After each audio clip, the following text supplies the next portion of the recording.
The first report sounded harmless. A woman emailed the Ashbury Hotel 2 days after checking out. She thanked the staff for the stay, complimented the night manager, then added a strange question at the very end. Why was room 307 sealed afterward? The manager reread the message twice. The Ashbury Hotel had no room 307. The building only had 6 rooms on each floor. 301 to 306, nothing else. At first, he assumed the guest simply remembered the number incorrectly. Then another complaint mentioned the same room. Months later, someone referenced it again during checkout. Then again. And again. Over the next 7 years, guests kept describing a room that officially did not exist. The details rarely changed. A long hallway, dim lighting, a low humming sound somewhere behind the walls. Most guests spoke about the room casually, as if it were completely ordinary. That was the unsettling part. Nobody treated room 307 like a ghost story. To them, it was simply another room in the hotel. One man complained the television kept showing static no matter which channel he selected. A couple reported hearing somebody pacing slowly around the bed throughout the night. Another guest claimed the hallway outside the room felt longer while returning than entering. The manager eventually started collecting every mention of the room. Emails, written complaints, voicemail recordings, dates, descriptions.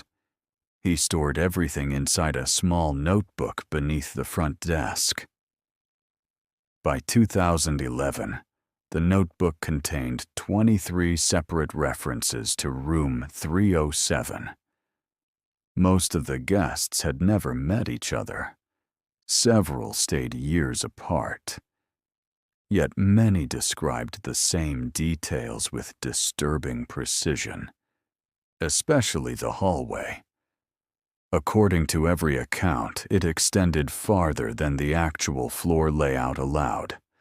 Security footage complicated things further. One recording showed a guest exiting the elevator and walking toward the third-floor rooms shortly after 1 a.m. Room 304 should have appeared almost immediately. Instead, the hallway continued far beyond where the wall should have ended.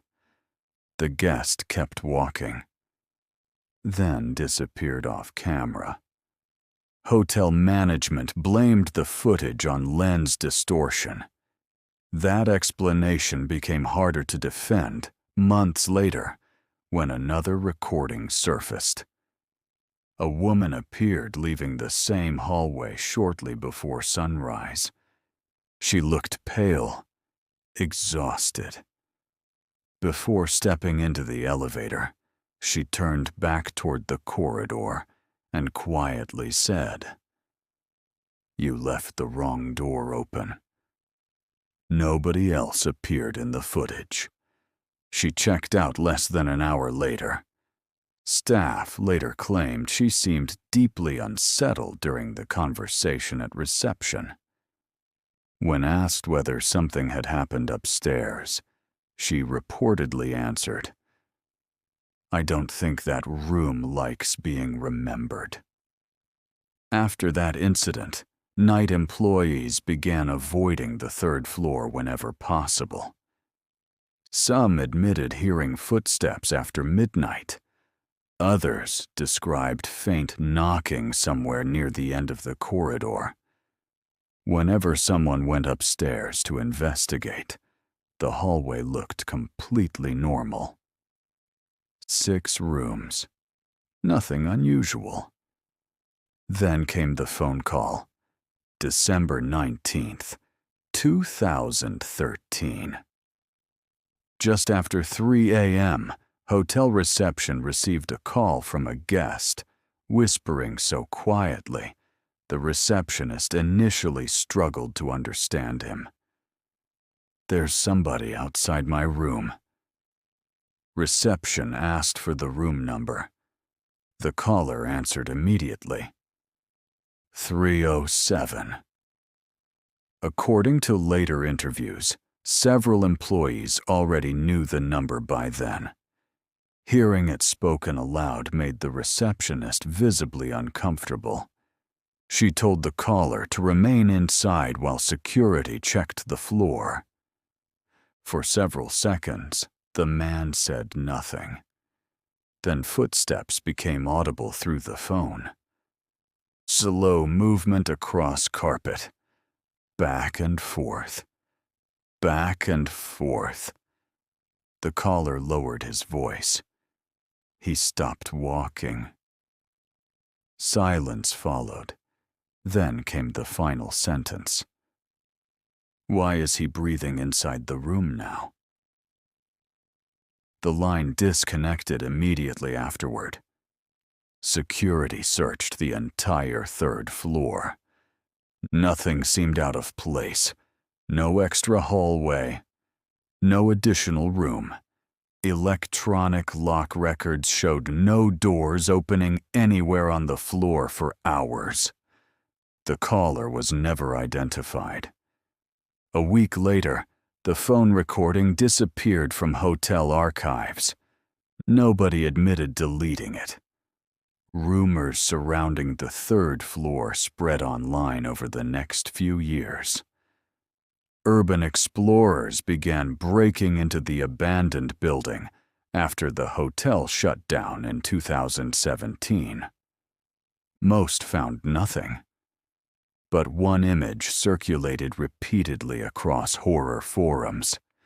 It showed a faded number partially visible beneath damaged wallpaper near room 306. Nobody managed to verify whether the image was authentic. Former employees occasionally appeared in comment sections under fake usernames. One claimed management redirected guests whenever they mentioned the room. Another insisted older floor plans showed a longer hallway than the current building layout. The strangest comment came from someone claiming to be a former cleaner. A user asked why staff avoided the third floor after midnight. The reply was short. Because the knocking sometimes came from behind the wall. The building was demolished later that year.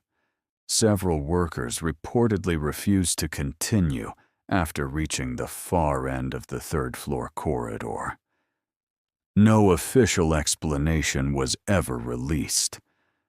Most records connected to the hotel gradually disappeared afterward. Photos vanished from forums.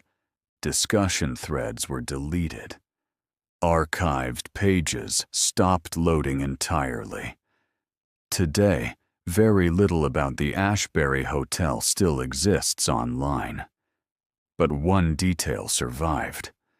A former receptionist gave an anonymous interview years later. Near the end, the interviewer asked whether she personally believed room 307 had ever existed. She paused for several seconds before answering. Then she said something strange.